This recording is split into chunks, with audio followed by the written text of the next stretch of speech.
오늘의 주인공이 있다는 곳 해남. 주인공을 만나긴 했는데 뭔가 문제가 생긴 것 같은데요? 주인공이 트랙터를 타고 가는데 나또 떨어졌다. 트랙터 부속품이 빠진 채로 갈 수는 없겠죠. 끙끙대며 수리를 하는 주인공. 아내도 힘을 모아봅니다. 트랙터를 많이 안 다뤄보셨나요? 저요? 트랙터는 저 전문이 아니라서. 오늘의 주인공. 경기도에서 해남으로 내려온 청년 정홍수 씨입니다. 어찌저찌 해서 트랙터를 고치고 어디론가 바삐 가는 주인공. 뭘 하러 가는 중일까요? 지금 배추 심기 밭에 풀 자란 거를 죽이려고요. 꽂으시려고 제초 작업. 배추 치면 되잖아. 제초제를 치면 좋은데 저는 뺄 수 있으면은 그런 화학약품들 제초제 사용 자체를 안 하려고요. 제초제를 사용하기 싫어서 아예 밭을 통째로 갈아엎는다는 홍수 씨. 이렇게 하는 게 시간도 훨씬 더 걸리고 또 언제든 잡초가 다시 자랄 수 있는데 쉬운 방법을 두고 홍수 씨는 왜 이런 방식을 고집하는 걸까요? 힘들죠. 이게 농사 하다 보니까 이 무농약으로 키우면은 풀 반, 작물 반이다 보니까 거기서 건질 게 없어요. 수확량이 안 나요. 수확량이. 작물을 먹고 나도 먹고 그래서 몸이 건강해지길 바라기 위해서 소비자 원하지 않으면은 제가 무농약으로 안 하겠는데 원하시는 분이 있어서 그분들 때문이라도 무농약으로 계속 해야 될 것 같아요. 원하는 소비자가 있고 그분들과의 약속 때문에 무농약을 고집한다는 주인공. 그렇게 배추밭을 갈고 옥수수를 좀 따서 집으로 돌아오는데요. 여보, 나와서. 왔어? 고생했네. 홍수 씨를 기다리던 아내가 환한 미소를 지으며 반겨줍니다. 남편을 위해 시원한 보리차 한 잔을 건네주는데요. 오빠 더웠지? 덥지, 겁나 덥지. 죽어버려. 약 좀 치라니까는 약간. 매일 보는 사이인데도 볼 때마다 좋은 두 사람은 서울 생활을 하다가 만났습니다. 홍수 씨가 해남으로 귀향하고 난 뒤엔 장거리 연애를 하다 결혼에 꼴이 냈다는데요. 오늘 수확한 옥수수를 마당에 앉아 사이좋게 다듬는 두 사람. 오빠, 우리 망한 거 같아. 이거 봐. 이거 누가 다 먹겠나? 그러니까 약을 해야 된다. 약 안 한다고 고집부려. 저희 매년 이래요. 약을 안 하니까는 더 그래요, 더. 안 되면은 우리가 먹고 안 그러면은 거름으로 쓰려고 이게 옥수수가 거름에 좋거든요. 밭거름에는. 옥수수 따갖고 왔어? 따왔어 네, 따와. 따왔어요. 봐보세요. 농사가 아니 잘 그렇게 됐나 담아라 못 됐나. 그렇게다 그렇게 담아 농사가 잘 됐나 못 됐나 봐보세요. 아니 버려 그런 것들 못 써. 봐봐 언니 이거 봐봐. 아니 내버려 그런 거 내부려. 약 안 하면 못 먹어 알아 야가라니까는. 애들이 먹는 거 태빈이하고 태희하고 태풍이하고 먹을 건데 야가면 썩었어. 못 먹어 약 안 하면 못 먹어 쟤 내버려 얼른 갔다가 한번 내보시죠. 약을 좀 써야 한다는 어머니와 아내. 그 사이에서 꿋꿋이 무농약을 고집하는 홍수 씨. 농사의 효율보다 건강한 먹거리에 초점을 두는 홍수 씨는 원래 귀향 생각이 없었습니다. 직업 군인으로 간부 생활을 하다가 전역한 뒤 서울에서 직장 생활을 했던 홍수 씨. 농사 짓던 아버지가 크게 사고가 나서 귀향을 했는데 1년 만에 아버지가 돌아가시고 갑자기 농사를 짓게 됐습니다. 모르니까 거의 맨 땅에 헤딩했었죠. 그리고 이제 이 동네 분들 이제 젊으신 분들 그 동네 어르신들한테 막 이것저것 물어보기도 하고 그리고 이제 여기 농어촌 기술센터에서 가르쳐 준 거 그대로도 해보고. 농사를 제대로 배워본 적도 이걸로 돈을 많이 벌 거란 생각도 하지 않았던 홍수 씨. 그냥 우리 가족이 먹을 거다라는 생각으로 이것저것 도전하다 보니 지금 하고 있는 작물만 7가지랍니다. 한여름에 이게 해가 찌면 여기가 한 50도, 55도 이상은 올라가요. 이 하우스 안이. 그럴 땐 좀 어떠세요? 거의 뭐 죽을 맛이죠. 사우나에서 뭐 고추 넣는 느낌이. 힘들게 작업을 해서 결과가 잘 되면 좋으련만 이렇게 눈살을 찌푸리게 하는 경우가 꼭 생깁니다.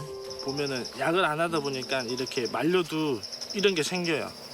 위에 이제 벌레가 먹어가지고 들어가서 이렇게 위쪽이 이제 이렇게 된 거고요.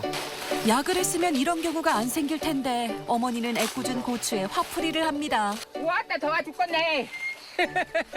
더워 죽어. 하우스 일하다 죽어. 땀 찍찍 흘러고. 그래도 아드님이 이렇게 좀 열심히 농사하시니까 어떠세요? 아 열심히 하도 안 해. 열심히 했어야 애려서부터 했어야지. 여기 다쳐도 될거?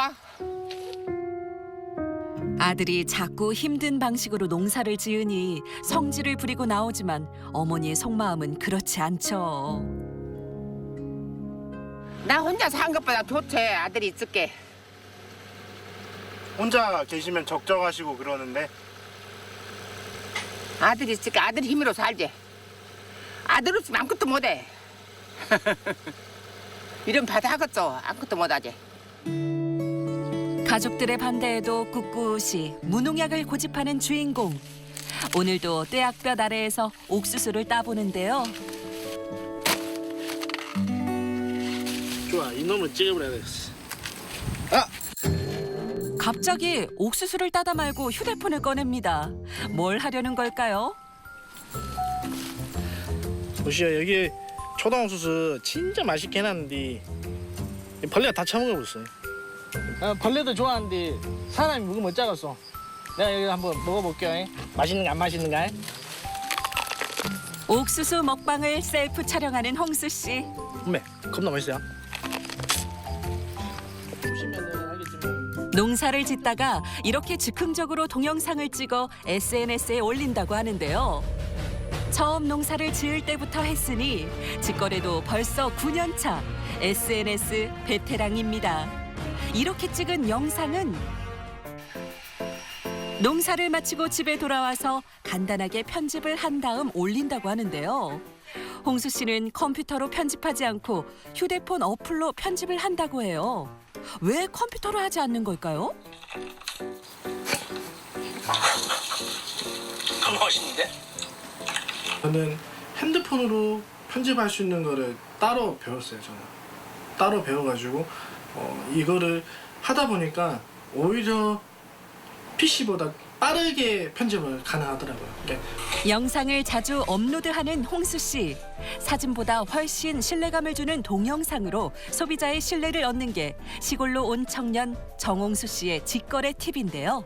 매출의 변화는 하나를 팔았을 때 지금은 한 3개 정도를 팔 수 있다? 뭐 이 정도?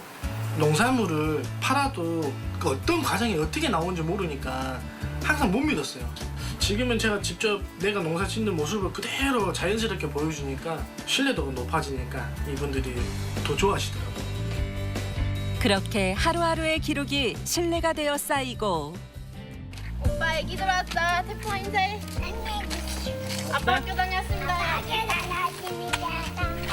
인사 잘하네. 귀여운 거. 아무것도 모른 채 덜컥 귀향하게 됐던 청년은 이제 새 아이의 아버지가 됐습니다. 또래 친구들이 많지 않고 편의시설도 도시보단 부족한데 아이 키우기 어렵진 않을까요? 시골에서 새 키우기가 쉽진 않는데 그래도 도시보다는 나은 것 같아요. 해남군이 전국 출산율 1위이기 때문에 지원 사업이 많아요, 여기서. 그래서 아이들 기저귀부터 영양 플러스라고 해가지고 음식까지 요리할 수 있는 그런 것까지 다 주거든요. 청년 정홍수 씨 한 사람의 귀향은 그냥 한 사람이 늘어난 것으로 끝나지 않습니다. 홍수 씨의 아이 셋, 그러니까 꿈나무 세 그루도 해남군의 소중한 자산이 된 거죠. 이게 바로 청년 한 명의 진정한 가치입니다. 도와준다고 하면은 뭐 애기들 씻기거나 애기들 등교시키는 거나 학교하는 거 도와주고 또 설거지 해주고 빨래는 안 해줘요. 나는 내 개인 이게 어떻게 보면 직업이잖아요. 그러니까 애들이 아프면은 지금 당장이라도 병원 갈 수 있다는 점. 그래서 좋은 것 같아요. 의도했던 귀향은 아니었지만 지금 이 순간 너무나 행복하다는 새 아이의 아빠 홍수 씨. 청년 정홍수 씨의 꿈은 오늘도 알차게 연결어갑니다. 시골에서 이렇게 자유스럽게 놀 수 있고 뛰어놀 수 있는 그런 시골이 됐으면 좋겠어요. 저뿐만 아니라 도시에서 사는 젊은 분들이 귀농귀촌 해가지고 아이들과 이렇게 도시 부럽지 않게 살 수 있는 그런 마을이 형성되는 게 제 꿈입니다. 푸른 남도의 땅에서 내일을 꿈꾸는 청년 정홍수 씨. 홍수 씨의 꿈과 아이들의 행복한 미래를 꼼질하게 응원합니다.